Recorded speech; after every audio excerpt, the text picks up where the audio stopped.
오늘 우리에게 주시는 하나님의 말씀은 마가복음 12장 18절에서 27절까지입니다.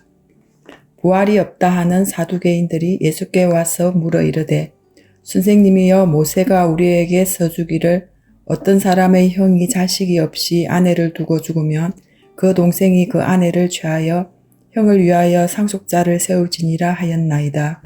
칠형제가 있었는데 마지가 아내를 취하였다가 상속자가 없이 죽고 둘째도 그 여자를 취하였다가 상속자가 없이 죽고 셋째도 그렇게 하여 일곱이 다 상속자가 없었고 최후의 여자도 죽었나이다. 7사람이 다 그를 아내로 취하였으니 부활 때 곧 그들이 살아날 때에 그 중에 누구의 아내가 되리이까? 예수께서 이르시되 너희가 성경도 하나님의 능력도 알지 못함으로 오해함이 아니냐. 사람이 죽은 자 가운데서 살아날 때에는 장가도 아니가고 시집도 아니가고 하늘에 있는 천사들과 같으니라. 죽은 자가 살아난다는 것을 말할진대 너희가 모세의 책 중 가시나무 뜰기에 관한 글에 하나님께서 모세에게 이르시되 나는 아브라함의 하나님이요 이삭의 하나님이요 야곱의 하나님이로라 하신 말씀을 읽어보지 못하였느냐. 하나님은 죽은 자의 하나님이 아니요 산자의 하나님이시라. 너희가 크게 오해하였도다 하시니라. 아멘. 사랑하는 성도 여러분, 우리가 현실을 살아가면서도 시간과 힘을 들여서 영적인 삶을 추구한다는 것, 참으로 복된 삶입니다. 만약 우리가 눈에 보이는 것만 추구하면서 살아간다면 먹이를 찾기 위해서 하루 종일 열심히 살아가는 짐승과 그 본질에 있어서 뭐가 그렇게 크게 다르겠습니까? 그러나 우리는 시간을 들여서 예배와 교회 활동 등을 통해 영적인 삶을 추구하는 사람들입니다. 그런데 어떤 경우에는 종교적으로는 열심히 있는 사람이 전혀 영적이지 않은 경우도 있습니다. 그런 경우 오히려 그 사람의 종교 생활이 거꾸로 그 사람의 신앙을 질식시키는 것이죠.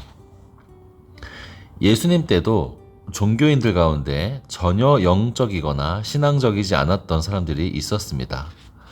오늘 본문 중 첫 절에 이렇게 그들을 소개합니다. 부활이 없다고 주장하는 사두개인 중. 사두개인들은 제사장 가문입니다. 로마 제국과 헤롯 왕조에 잘 협조하면서 종교적인 기득권을 보장을 받았습니다. 이들의 가장 큰 특징은 영적인 것들을 인정하지 않았다는 것입니다. 예를 들면 죽음 이후의 세계도 인정하지 않았고 당연히 부활도 믿지 않았습니다. 종교인이면서도 철저히 현실만 보고 살았던 이들인 것이죠. 이들이 예수님께 찾아와서 부활에 대한 질문을 했습니다. 진짜 궁금해서라기보다는 꼬투리를 잡기 위해서 물어보는 것이죠. 그 내용은 이렇습니다. 신명기서에 보면 이런 법이 있죠. 남편이 죽어서 여자가 과부가 되었을 경우에 그 죽은 남편의 형제가 그 여인을 아내로 받아들여야 한다는 것입니다. 이것을 형사취수제라고 하죠. 그러니까 남자 입장에서는 형수나 제수였던 사람을 아내로 받아들여야 하는 것입니다. 이건 선택이 아니라 법입니다. 우리에게는 이것이 조금 망측하게 느껴지는데 사실은 하나님의 지혜가 담겨 있습니다. 이렇게 하는 첫 번째 이유는 유족들의 생계 문제 때문입니다.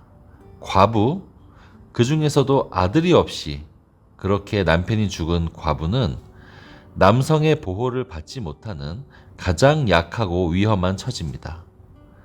그 형제 중 한 명이 생계를 책임지면서 나중에 그 어머니를 부양할 수 있는 그런 아들을 낳도록 도와주는 것입니다. 더 중요한 것은 두 번째 이유인데요. 이스라엘은 각 지파별로 땅이 배분되어 있고 그 땅을 가문이 이어받게 되죠. 그러니까 이미 세상을 떠난 사람이라도 그 땅이 자손들에게 이어지면서 그 조상의 이름도 함께 이어지는 것입니다. 우리나라도 비슷한 흔적이 하나 있는데요. 저는 김해 김씨라고 하죠. 우리 조상 중에 누군가가 김해의 털을 잡고 살았었다는 흔적이라 할 수 있습니다. 그런데 어떤 사람이 후손이 없어서 그 땅을 물려줄 수 없다면 그것은 단지 생명만 끊어진 것이 아니라 그 사람의 이름 자체가 하나님 나라에서 사라지는 것으로 여겨집니다. 이름이 사라지는 것은 존재가 사라지는 것이죠. 그래서 하나님이 율법에 주신 이 형사 취수제는 아들이 없이 일찍 죽은 사람이라도 자기 아내와 형제를 통하여 자기의 이름이 이어갈 아들을 가질 수 있도록, 그래서 그 이름이 이스라엘 가운데 영영이 남도록 배려한 제도인 것입니다. 이름이 하나님 나라에 영원히 남게 되므로 이 제도 자체가 부활의 예표가 되는 것이죠. 그런데 그 속뜻을 모르는 이 사두개인들은 그 부활의 예표인 형사 취세를 가지고 와서 오히려 우스꽝스러운 질문을 통해 부활이 말도 안 된다라는 이야기를 해보려고 하는 것입니다. 여인이 살아생전에 여러 남자들과 연을 맺고 나서 부활했다면, 그렇게 모두가 살아있게 되면 도대체 이 여인은 형제 중에 누구랑 부부가 되겠습니까? 이런 질문인 것이죠. 죽었던 사람들이 동시에 다 살아나면 이렇게 족보가 꼬이는 문제들이 발생할 텐데 도대체 그게 말이 되겠느냐 하는 질문입니다. 그러나 예수님께서는 그들의 생각이 얼마나 좁은지를 지적하시고 그 생각의 틀을 깨버리십니다. 죽은 자가 부활하면 지금과 같은 몸이 아니고 지금과 같은 관계도 아닐 것이라고 설명을 하시는 것이죠. 그러면서 성경 말씀을 통해 부활의 증거를 대시는데요. 바로 모세가 떨기나무 앞에서 하나님을 만났던 그 말씀을 통해 이 사두개인들의 코를 납작하게 누르십니다.